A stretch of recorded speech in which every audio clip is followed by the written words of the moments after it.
大哥哥，你是不是也饿了？你也想吃烧饼吗？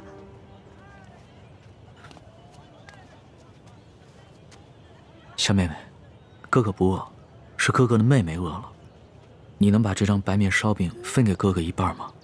等将来，哥哥一定还你10张肉饼。真的，你没骗我。真的，我没骗你。好吧，我相信你。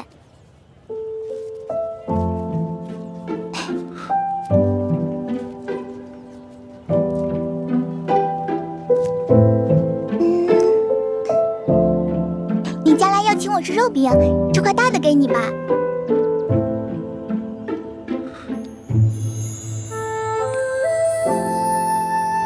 小妹妹，你真好。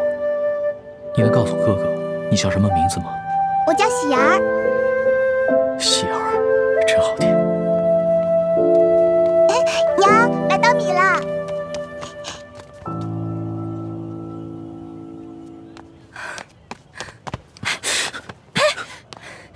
哪儿来的没脸的东西，居然敢骗一个小孩子的烧饼！这个烧饼可是我当罗培家的银簪子才换来的，居然被你骗去一半。这个大嫂，我没有骗你，我只是暂时落了难。等我回家有了钱，我一定还给你10张烧饼。还？你骗谁呢？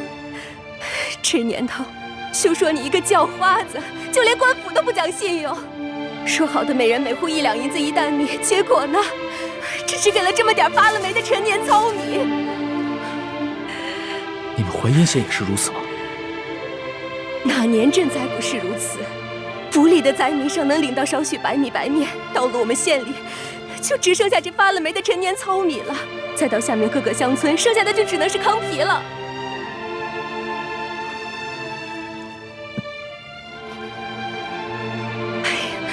喜儿，以后可不能这么傻了。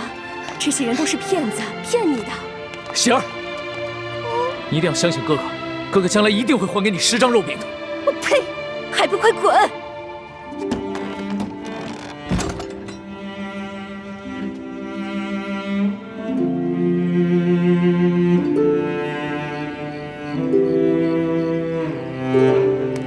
老大，来，吃点吧。你呢？我已经吃过了，我只讨了1张饼，我吃了一半，另外一半留给你。龙小弟，你对我这样，我真的挺开心的。可是我吃不下。那你不吃东西怎么行啊？我好难受。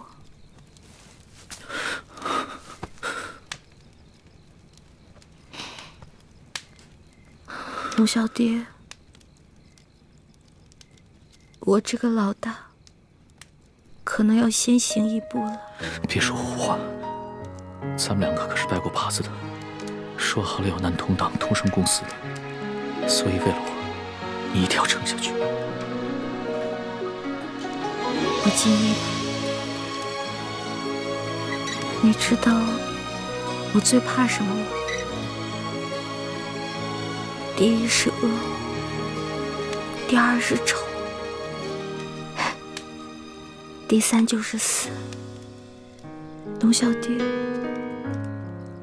我也好想陪你回京城。可以的。我还想去收那些你欠我的利息。放心吧，人不死，账不烂，你一定好好撑着。要是你不在了，我来账了怎么办？你不会来账的，你还会整顿吏治，革除疾病，让老百姓过上好日子。因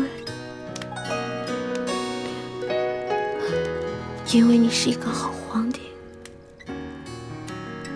我之前说过，你是天底下最不该爱的人。可是我现在收回这句话，你真的很好。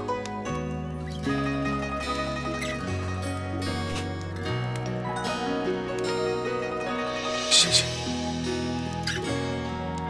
谢谢你，老大，谢谢。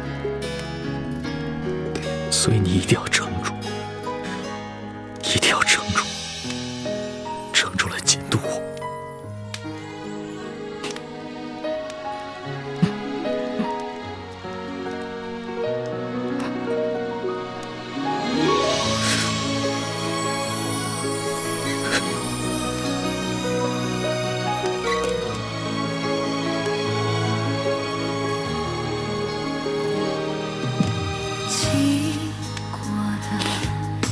龙小弟，你哭了。原来龙珠是咸的呀。这是我第2次看见你哭了。其实，我原本以为，在我父母死了以后，我就已经是铁石心肠，不会再哭了。没想到，上一次我是为了百姓。而这一次，只是为了你一个人。有你这句话，我死也知足。老大，你不会死的，老大，你不会的。老大，老大，老大，花儿，老大，老大，老大。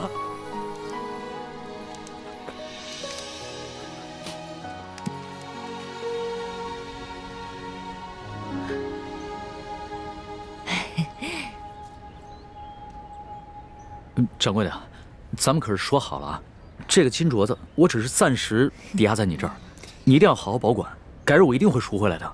放心吧，我是生意人，这药铺开了多少年了，做生意的讲诚信，懂规矩。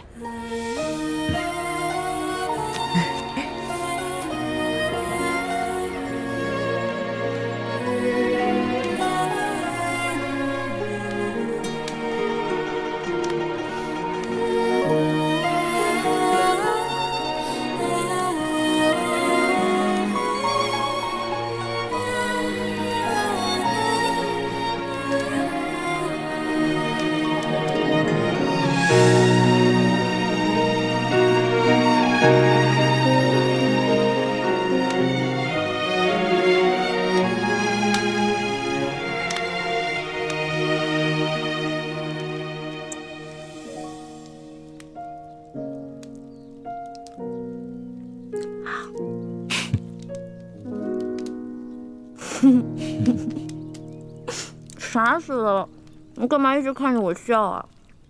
在这种穷乡僻壤的地方，我都快愁死了。我本来也快愁死了，但是看到你伤有好转，我觉得特别开心，就是想笑。你知不知道，这次你整整昏迷了3天，我都快绝望了。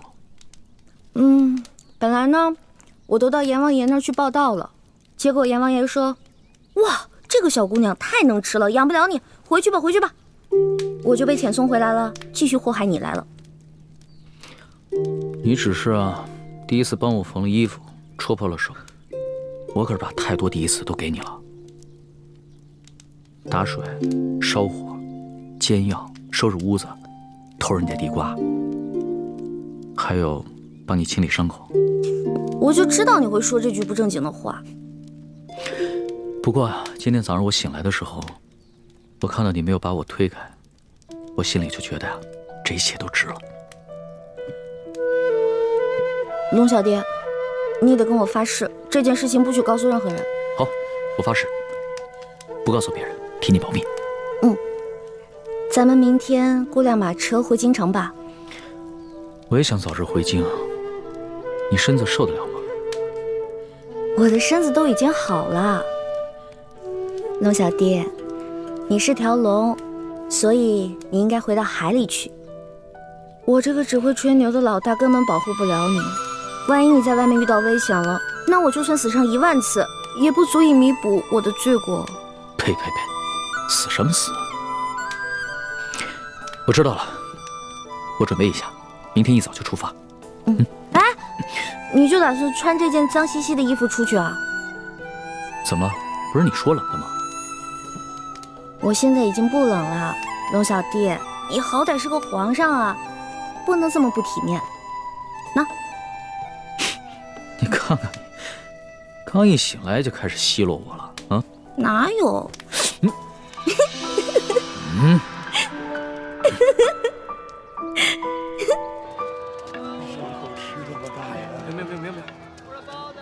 客官，您的药都包好了，来，您拿好。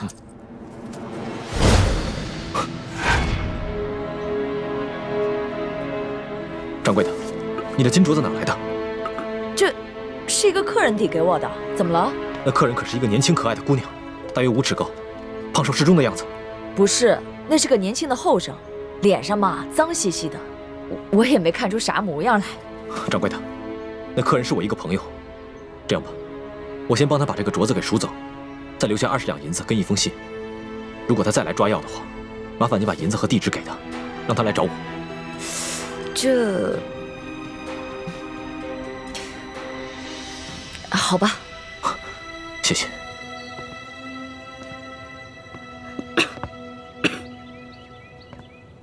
龙小弟怎么还不回来啊？是不是发生什么意外了？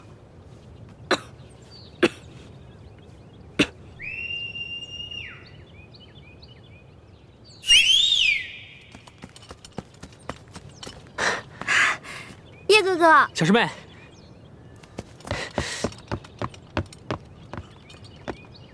叶哥哥，你怎么才来啊？我早就来了，这几天我四处寻你，可我发出的讯号，你为什么一直不给我回应啊？我这2天不是重伤昏迷了吗？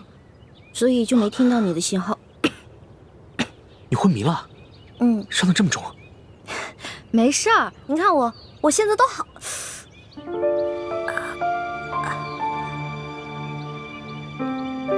所以这些天，一直都是康熙在照顾你，给你洗伤换药。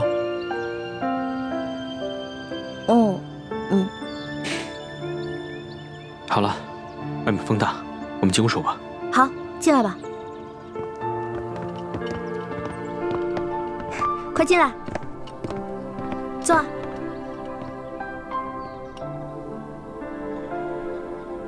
这屋子里怎么就只有1张床啊？那这些天你和康熙……叶哥哥，你千万别误会，这2天我晕得7死8活的，什么都不知道。康熙是一直在照顾我，但我们什么都没有发生，真的。算了算了，你这次大难不死，已经是不幸中的万幸了。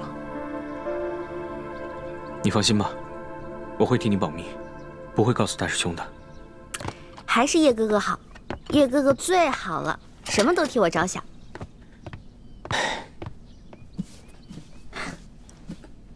喏，给你，这次别再弄丢了。这个金镯子怎么会在你这儿？不是龙小弟给当在药铺了吗？淮安县本来就不大，整个县里只有1家药铺。今天早上大师兄去给雪师姐抓药的时候，雪姐姐怎么了？生病了？雪师姐也受伤了，而且伤得很严重。不过，她是因为保护大师兄才受伤的。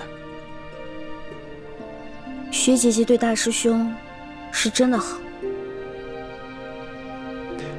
大师兄去抓药的时候，突然发现那个药店的女掌柜手上居然戴着这个金镯子。大师兄把这个金镯子赎回来交给了我，让我继续寻找你和康熙。他和雪师姐就在落脚的土地庙里等消息。我这几天把淮阴县东南西北方圆20里的地方都找遍了，给你发出的信号你也不给我回应。不过好在今天总算找到你了。辛苦了叶哥哥，但是你千万别误会，这2天我一直昏迷，什么都不知道。我们身上实在是没钱了，所以龙小弟为了救我的命，才把这个金镯子给当的，给我换药。你不会生我气吧？我当然生气了，不过我气的不是你最终把这个金镯子当给了药铺，而是你为什么不早点拿它换钱抓药啊？金镯子比你的命还重要啊！我不是怕我当了以后让你伤心吗？有你这句话，我就很知足了。哎，叶哥哥，天马上就要黑了，你赶紧走吧，不然等龙小弟回来该看见你了。好，那我现在就去告诉大师兄，让他和雪师姐来找你会合。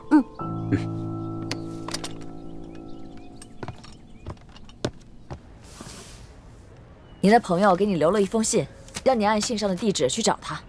谢掌柜。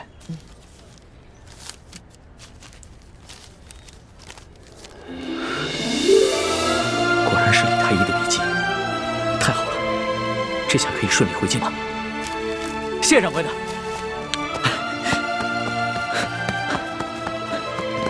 哎，小哥，小哥，我想请问一下，这10里铺的土地庙怎么走啊？前面转个弯就到。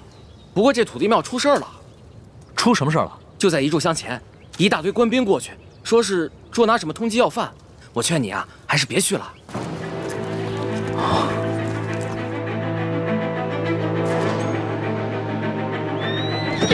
撤！站住！快抓住他们！站住！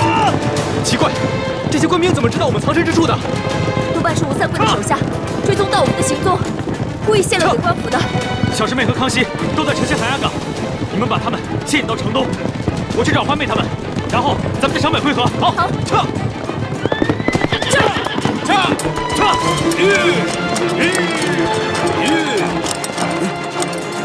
这2个才是通缉令上的要犯，不要中了调虎离山之计。追！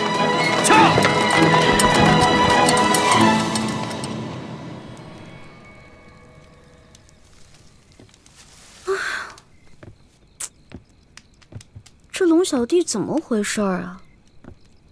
我好不容易跟猪哥哥他们会合了，龙小弟不会出什么事儿了吧？呸！乌鸦嘴！龙小弟一定没事儿的。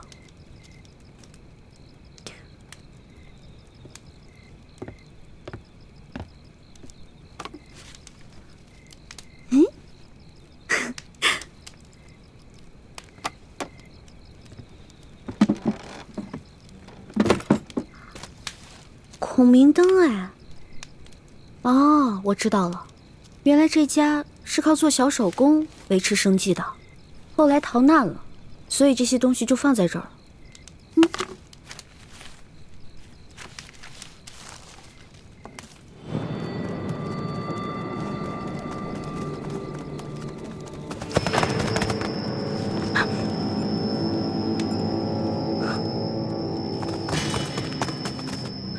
我的伤还没好，跑不了太长时间，必须在短时间内甩掉他们，找个地方藏身，才有可能逃脱。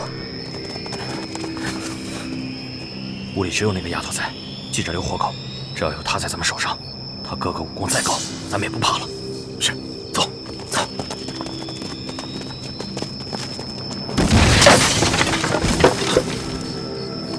不对，快追！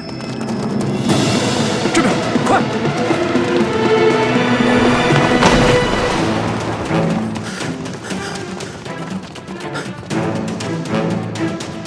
这丫头轻功虽好，但受了重伤，肯定跑不远。追！是。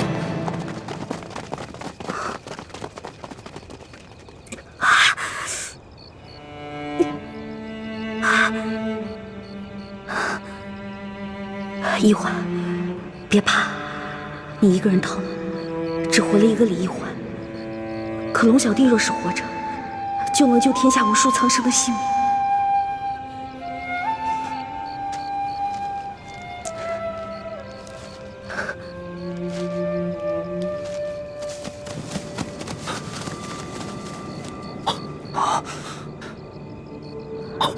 你们看，他在给龙三报信，快发暗器把孔明灯射下来。不行，这高度巡查暗器都射不到。先抓住那丫头，走。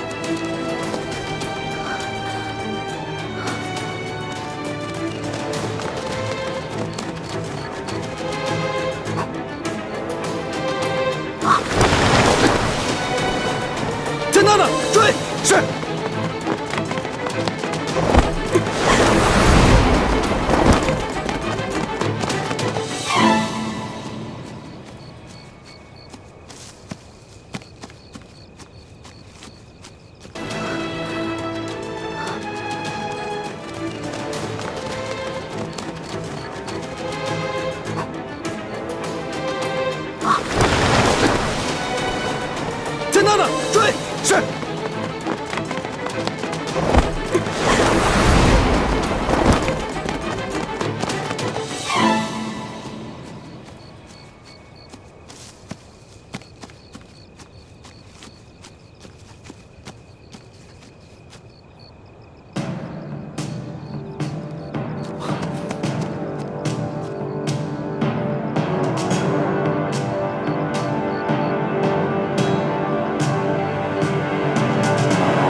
我走了，易欢怎么办？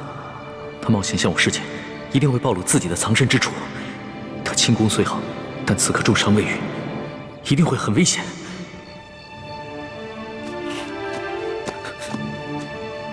可是我回去也救不了易欢，反而会把自己也搭进去。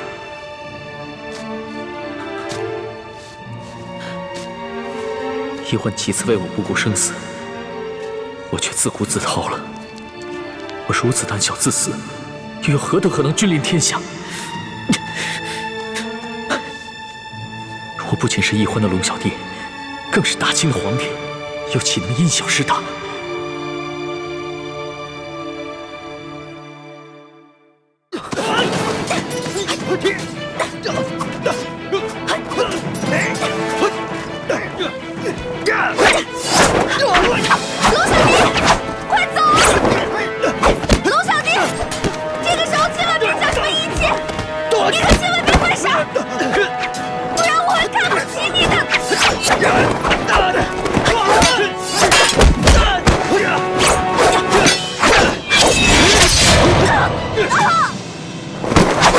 死丫头，轻功那么好，武功却平平。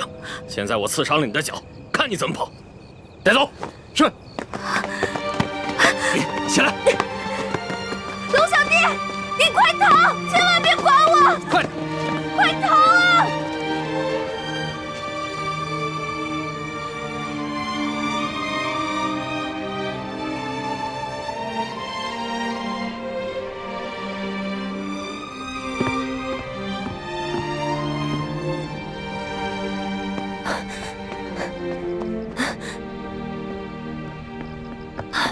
大师兄，小师妹和康熙呢？看来他们已经离开了。只有一张床。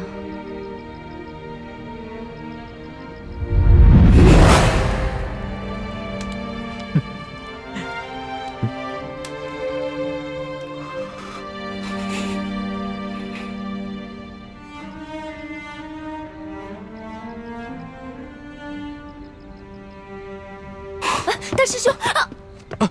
倾城，你没事吧？没事，没事。你的伤还没好，这一路逃避追杀，怕是又把伤口震裂了。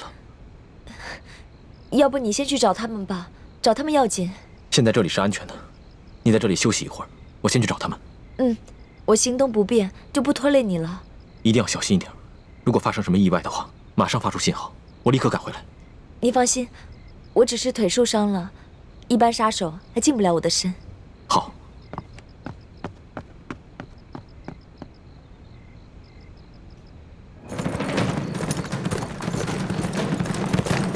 撤！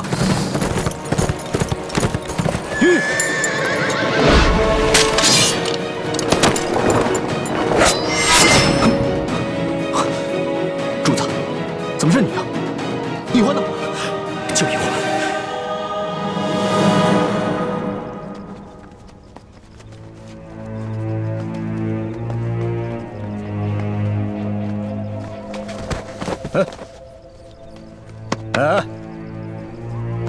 起来！刚才跑得跟飞似的，这会儿装死。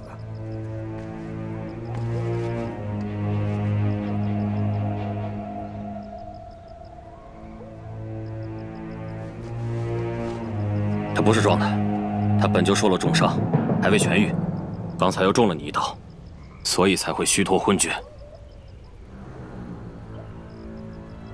老大，这丫头真俊。反正二公子说了，把龙塞他们一行人全部杀掉。不如咱们先……不行，咱们不是他哥哥的对手啊，还得留着他设套，抓他哥哥呢。哎呀，咱们只是玩玩嘛，尽量怜香惜玉点，别弄死他就行了。也好，老子也实在忍不住了。拿着刀。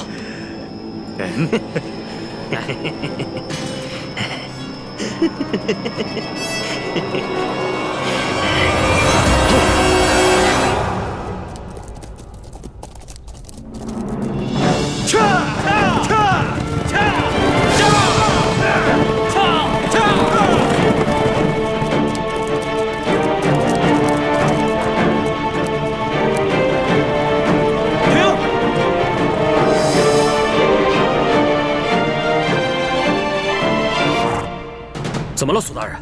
快准备接驾！接驾？皇上在哪儿啊？那个穿补丁衣服的就是皇上。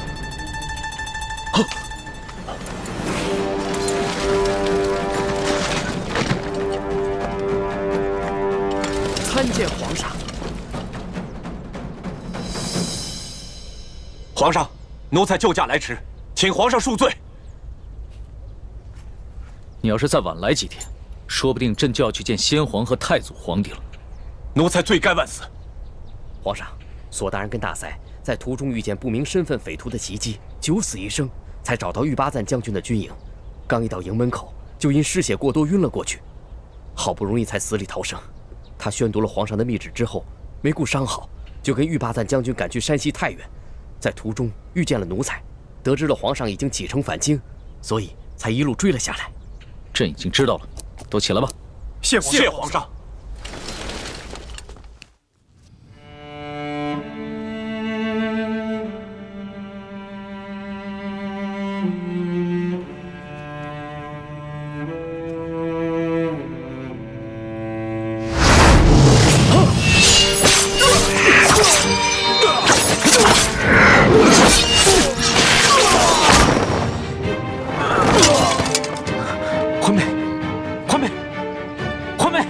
醒醒，欢妹！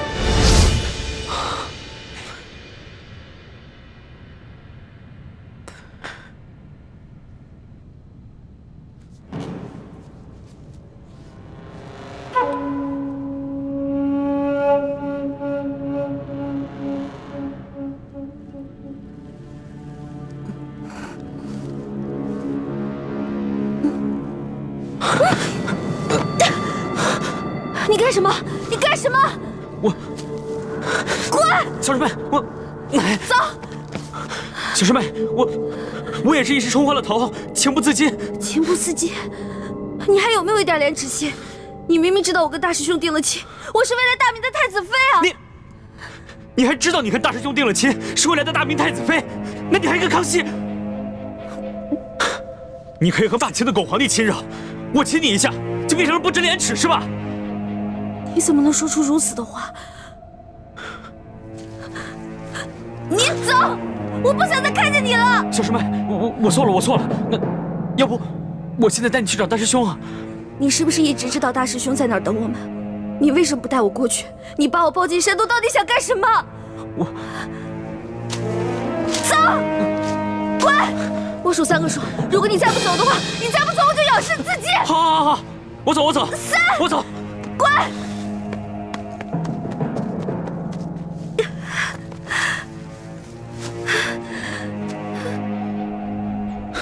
这都3天了，李欢怎么还没有消息？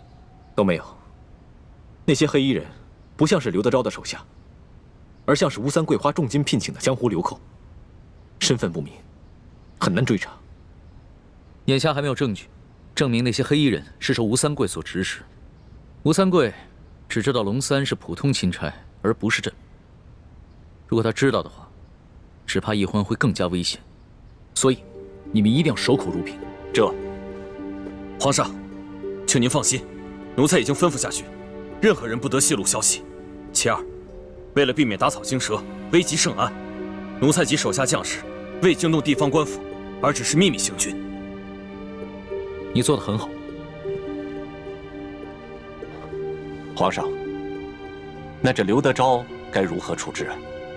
刘德昭乃胆大包天之徒，岂会束手待毙？若能逼得他叛乱，岂不是好？皇上，刘德昭居然敢下令通缉皇上，害得皇上9死1生，更害得臣妹生死未卜。臣恳求皇上立刻下旨，将其处以极刑，灭其9族。这个刘德昭纵然将他挫骨扬灰，也难消朕的心头之恨。臣愿意传旨问罪，捉拿刘德昭，为皇上分忧，为臣妹报仇。这刘德昭毕竟在山西经营多年，若这么明旨问罪的话，让他知道了朕便是龙三，龙三便是朕，只怕他会狗急跳墙，联合众多的涉案地方官员起兵叛乱。纵然起兵叛乱，也成不了气候。玉巴赞手下都是以夷敌实的8旗精锐，一定能把他们收拾干净。皇上，奴才愿立下军令状，替刘德昭的人头来见。不必了。犯下滔天大罪的只是刘德昭等贪官，他手底下的官兵也是我大清的子民，又何必激起兵变，徒生内耗？皇上，那您的意思是？刘德昭此时一定知道龙三被玉八赞给接走了，他一定会心虚。如果朕所料不差，他弹劾龙三的折子已经在快马送往京城的路上。待朕回京之后，朕派一个老成持重的官员去接近刘德昭，就说他和龙三互相弹劾的折子，朕都已经看到了，朕不能偏听偏信，要宣他进京，和龙三当面对质。哎呦，皇上，您这可太英明了。想那刘德昭自持手里面有假圣旨、假玉玺，他必定想侥幸最后一搏，这样，他很可能会老老实实的进京来对质，到时候我们便可不费一兵一卒，让他自投罗网。想不到他经历了如此大病，受了那么多此前从未受过的屈辱，还能如此冷静。若换了我，只怕会亲自率兵去捉拿刘德昭，一块胸臆。又如此强敌，我要光复大明谈何容易？皇上，既然如此，那就请皇上尽快起驾回京吧。眼下奕欢还生死未卜，朕放心不下。是啊，皇上，世淑姑娘是下落不明，可是您留在这山西，那也没有什么益处啊。建清，你快告诉我，奕欢是不是已经……我不会再也见不到奕欢了吧？叔父放心，奕欢不会有事的。啊？难道你已经有了奕欢的下落了，只是瞒着皇上？虽然没有十足的把握，但是也发现了一个关键的线索，奕欢现在是安全的。那你为什么不赶快把他找回来呀？自从鳌拜在康熙面前点明我们兄妹的真实身份之后，康熙表面上不动声色，其实早就对我们兄妹存下了一份戒心。不过经过这几次我们兄妹出生入死的救护他的戒心应该已经消除了。但若是让奕欢这么轻易地回到他的身边，说不定他反而会误以为这一切不过是我兄妹设计的苦肉计而已。你的顾虑也不是杞人忧天，但你可知，不仅皇上，就连索额图也在暗中怀疑你们了。索额图？难道他发现了我们的什么破绽？破绽倒是没有，只是他这次前去调兵，途中遭遇了几波江湖杀手的突袭，他怀疑是你暗中指使。他眼见皇上宠信你们，而奕欢又为了救护皇上而被黑衣人掳走了，就没敢对皇上说，只是私下里和我提起过。所以我马上把你叫出来，就是想提醒你，一定要当心索额图。多谢叔父提醒，侄儿定当小心行事。好啊，那我就放心了。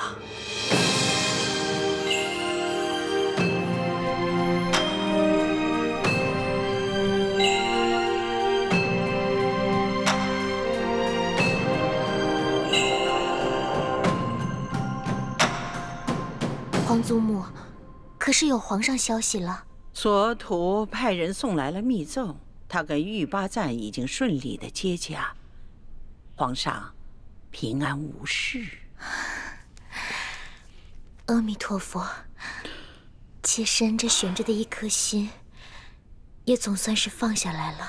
不过皇上目前不想回京，为何？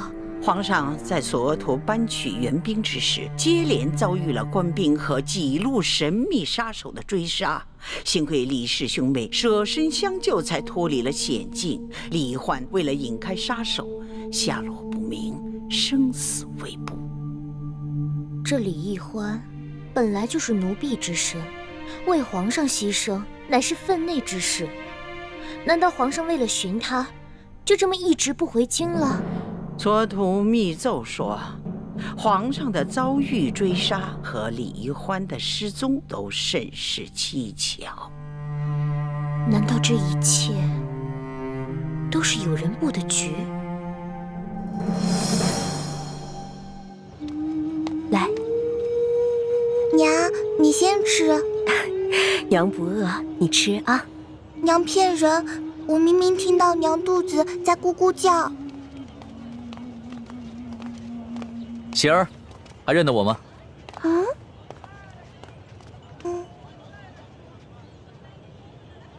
哦，大哥哥是你呀！喜儿，在吃什么呢？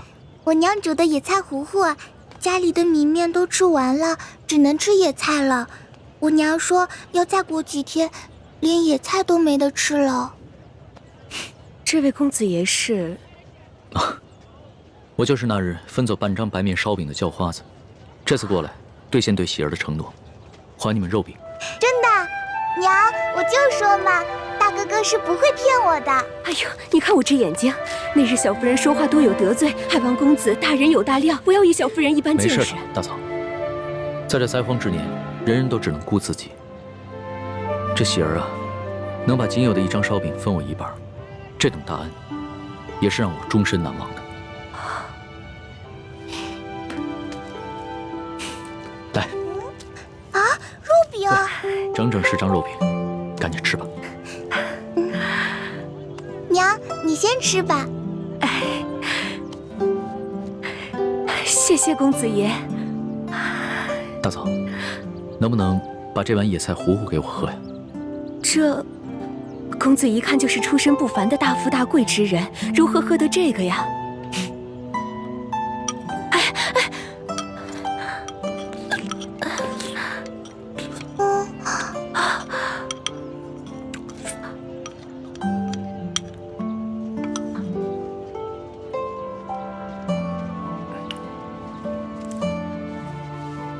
大嫂，这是粥钱。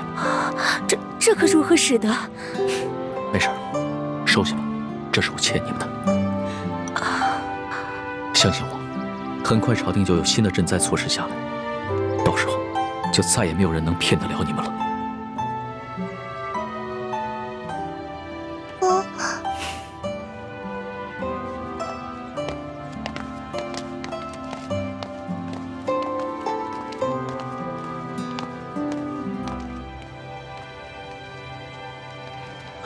李太医，眼下医患还没有消息，但是我已经决定明日回京，你不会怪我吧？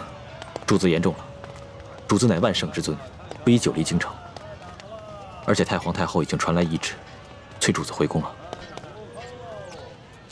最重要的是，眼下山西有数十万的灾民急需朝廷的救助，更有看似表面祥和，其实已经危机四伏的朝局，需要我去治理整顿。这也是奕婚为何宁可牺牲自己，也要救我的原因。所以，我不能辜负他。主子能以国事为重，是臣妹之幸，更是天下百姓之幸。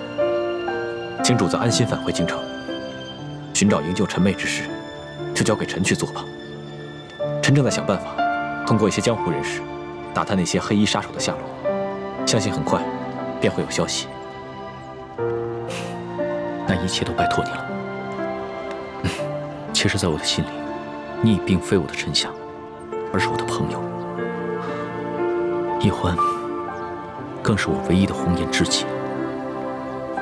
如果他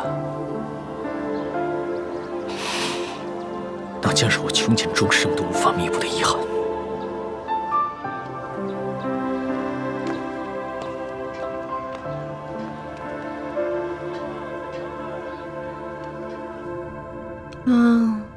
好饿呀！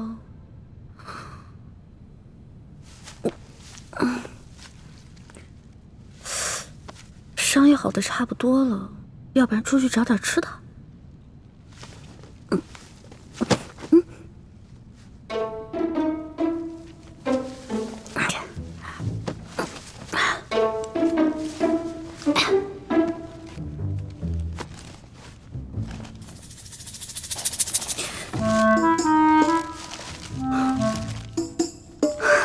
烧鸡，还有酒，进来吧。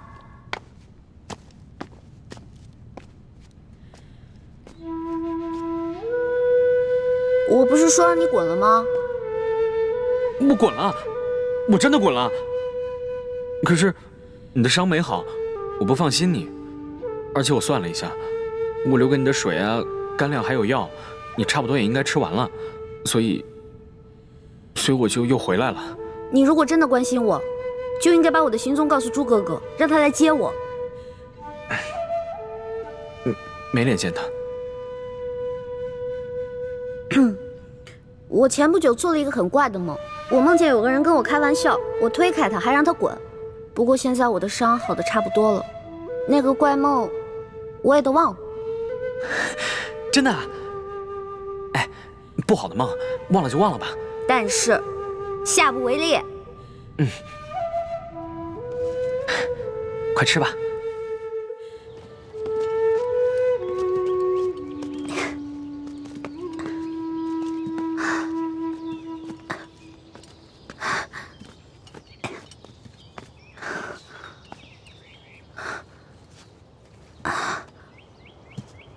康熙和大师兄他们就在前面5里外的林子里扎营，我不能继续再往前走了，会惊动林中暗哨。叶哥哥，你赶紧去找倩影姐姐会合吧。这几天她一直在吴应奇那边帮你撒谎，一定很辛苦。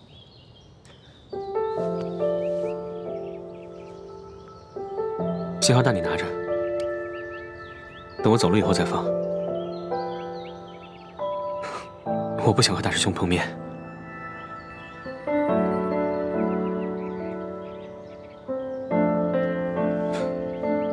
好好照顾自己啊！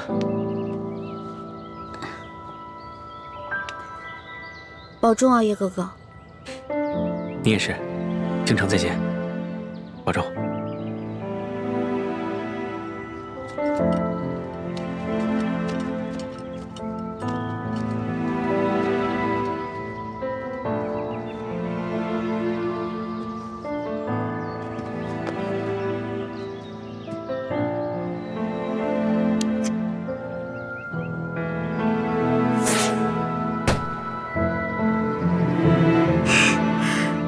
放了这个信号弹，朱哥哥就能看到我了。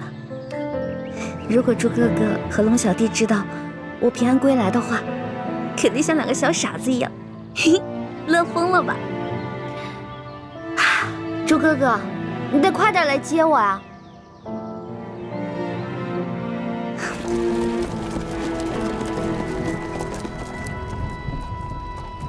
文心，你的伤怎么样了？已经没有大碍了，多谢皇上关心。以前在宫里啊，朕只觉得你温婉博学、知书达理，没想到你还如此有胆有识，屡次不惜性命救朕。就只此一点，整个后宫无人能及你。那叶欢呢？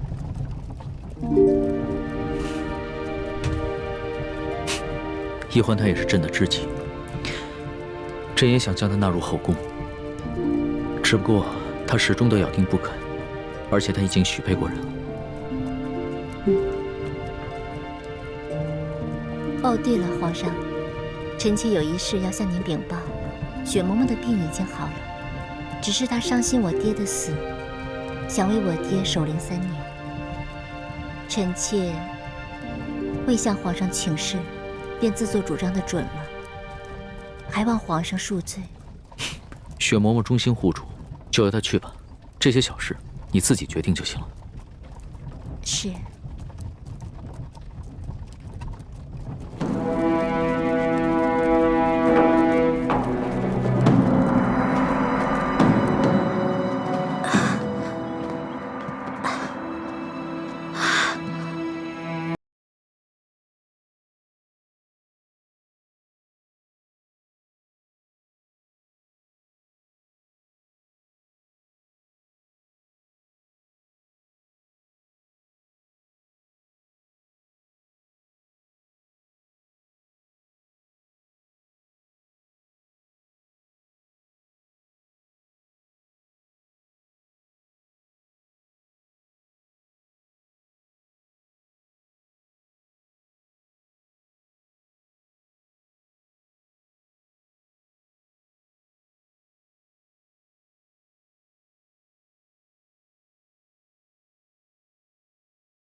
去，把剑拿过来。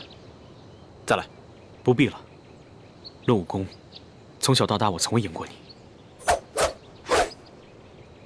不只是武功，其他任何方面，你也永远赢不了我。是，我永远都比不上你，从身份到能力。那你还痴心妄想，跟我抢一欢，自不量力。大师兄，你误会了，我从未想过和你抢小师妹。幻妹是不是在你手上？我今天早上就把她送回清军营地了，你没见到她吗？她能平安回来就好。这几天，我一直四处寻找你们，没有在营地里。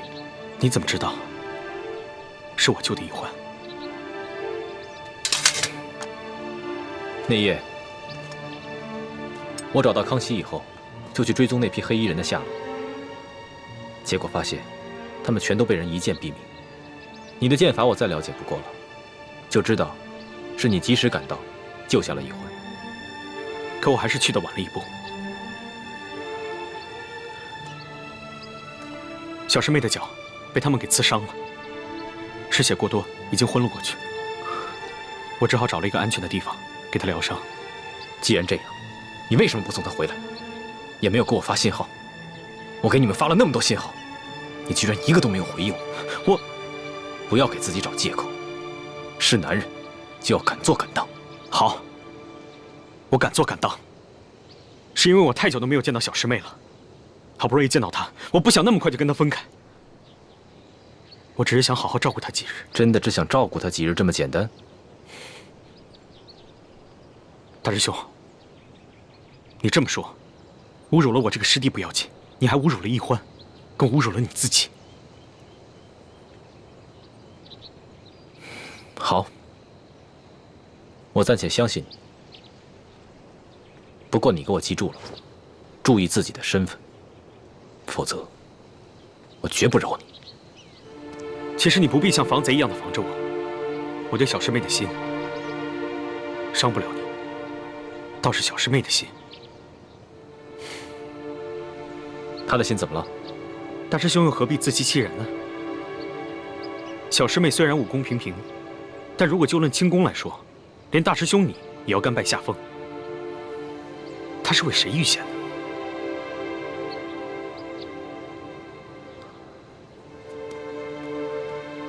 这没什么，我跟倾城也救过康熙，我们都不过是想利用他，颠覆大清朝廷而已。大师兄既然如此说，全当小弟多嘴了。我还要赶去跟樊师姐会合，先告辞了。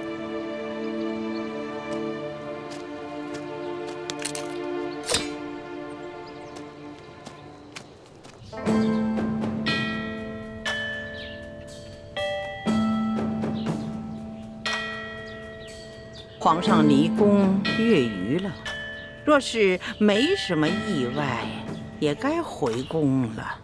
妾身心里也是这般想的，今儿一早很早就醒了，就盼着皇上能早点回宫。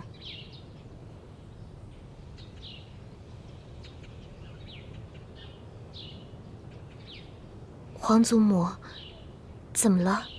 是皇祖母怎么了，还是你自己怎么了？你今天这个妆啊，化得太浓了，这服饰也太讲究了一点吧？妾身只是想这般盛装迎接皇上回宫，皇祖母觉得有何不妥？今天你浓妆艳抹，其实呢，是想讨皇上的欢心。哀家明白。但是你没想到啊，皇上在外面历尽磨难不说，那个李易欢，至今还下落不明呢。他心里一定是不安静啊！你这样一来，不是适得其反了吗？皇祖母提醒的是，妾身现在就回去换一身装束。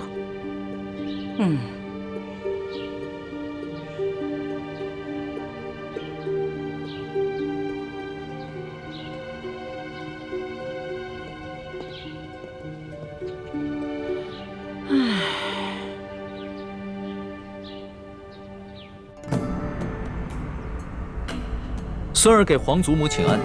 皇上啊，快请起呀！来，坐下，坐下。哎，都起来吧。孙儿啊，你这次微服私访，收获一定很大呀！嗯，看这个精气神儿，跟以往都不同了。皇祖母，此次出巡确实受益匪浅。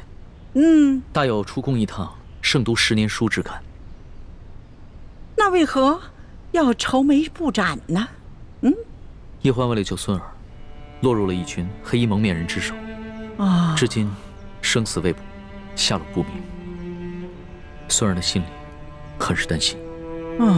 这一皇姑娘能够拯救皇上，这是她的本分呢，这是应该的，这是她的荣耀啊！哀家一定会派人把她寻找回来才是。皇上不必太难过。皇后，朕还是第一次见你穿这么素的淡妆呢。皇上微服查访赈灾，受尽磨难，妾身在宫中理应与皇上同心，与民同忧，自然要穿得素淡一些。皇后有心了。对了，朕还有一件事要与你商量。皇上言重了，无论任何事情，妾身都听凭皇上裁夺。哎，你是这后宫之主，这后宫中的事情，当然要征询一下你的意见。此次丽嫔随朕出巡，几次为了救朕，不惜牺牲自己的性命。她的爹爹舒建也因公殉职，只留下这么一个孤女。所以，朕想升她为丽妃，再追封她爹为2本宫。不知你意下如何？丽嫔妹妹温柔贤淑，妾身平常也一直很偏疼她。此次出行又护驾有功，自当嘉奖。皇上升丽嫔为妃，乃是后宫大喜之事，妾身十分赞同皇上的决定。好，那丽嫔升丽妃的典仪就交给你办了。妾身自当用心操持，皇上尽管放心。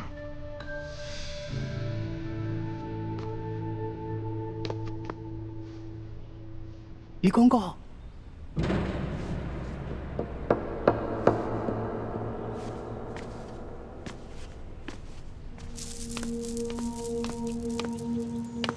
叽叽喳喳的，怎么这么没规矩？什么事？之前皇上不是吩咐过，一旦有世淑姑娘或者李太医的消息，就立刻过来禀报吗？怎么样？可是有易欢的消息了？回皇上的话，暂时还没有世淑的消息，只是李太医回来了。皇祖母，那就让皇后在这陪您聊会儿天儿，虽然先行告退。恭送皇上。怎么样？你可找到易欢？他可安好？他不是回营地跟皇上会合了吗？没有啊。怕是他回营地的时候，你们已经撤走了。当时还算安好，只是脚受了点伤。现在怎么样？我也不知道。你怎么会不知道呢？你为何不跟他一起回来？皇上，臣并没有找到易欢，而是发现他从黑衣人手上逃脱的一些线索，所以我还以为他已经跟皇上一块回京了呢。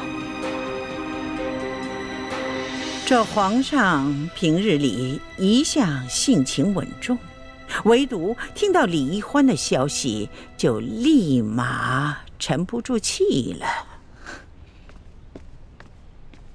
皇祖母息怒，这李易欢是为了救皇上，才落入了身份莫测的江湖人手中。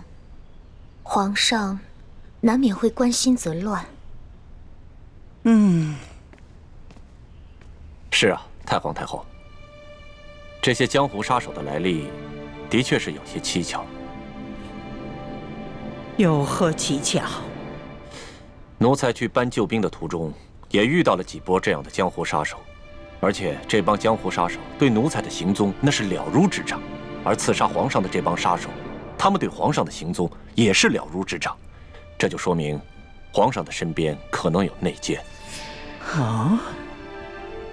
皇上此行所带的30名侍卫，全都是三叔亲自挑选的8旗子弟，那自然不可能是内奸。李公公自幼入宫，在宫中服侍了30年，服侍了3代君王，自然也不可能是内奸。难道这内奸是这李氏兄妹？他们几次救护皇上，还有这李易欢被掳失踪，难道都是假的？宁愿受这苦肉计？李德福，哎，老奴在。这一次你一直是跟着皇上啊。这索额图调兵之后，你一直是在皇上身边，你有什么发现？回太皇太后，奴才没有发现李氏兄妹有什么异常。至于那些江湖杀手，奴才倒是听皇上说过，好像是平西王的手下。这些杀手跟刺杀书剑、抢走金钥匙的那帮盗匪，似乎是同一拨人。吴三桂，这也有可能。难道这李氏兄妹是吴三桂的人吗？依奴才一路上的观察，没有发现这李氏兄妹跟吴三桂有什么瓜葛。太皇太后，在没有确凿的证据之前，恐怕还不宜妄下论断。奴才所说的这一切，也都是奴才个人的一个猜测，还请太皇太后把这些话都放在自己的心里，千万不要对皇上提起来，否则这皇上又要怪奴才在这多嘴了。放心吧，哀家自有分寸。这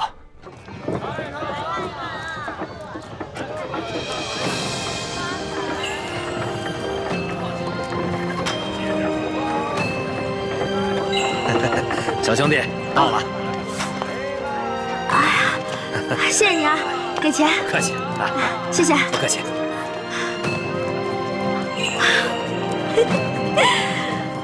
我终于回来了，猪哥哥、龙小弟，你们都想死我了吧？这就是一车稻草。赶紧给我做一桌好吃的，迎接我吧！哎呀！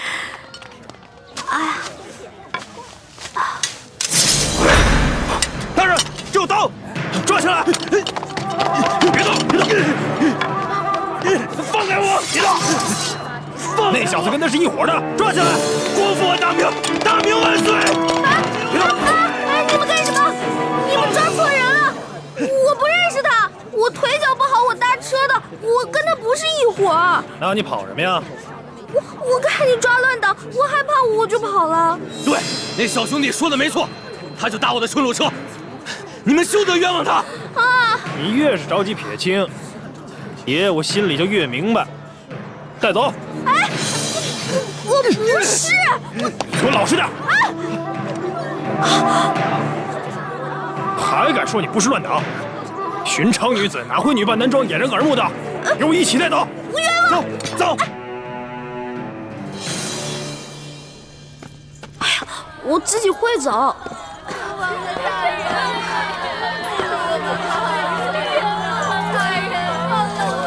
官爷，我是冤枉的，放我出去吧！冤枉啊！大人，这就好，放我们出去！放了我们吧，冤枉啊！哎，我说你们抓错人了嘛！啊！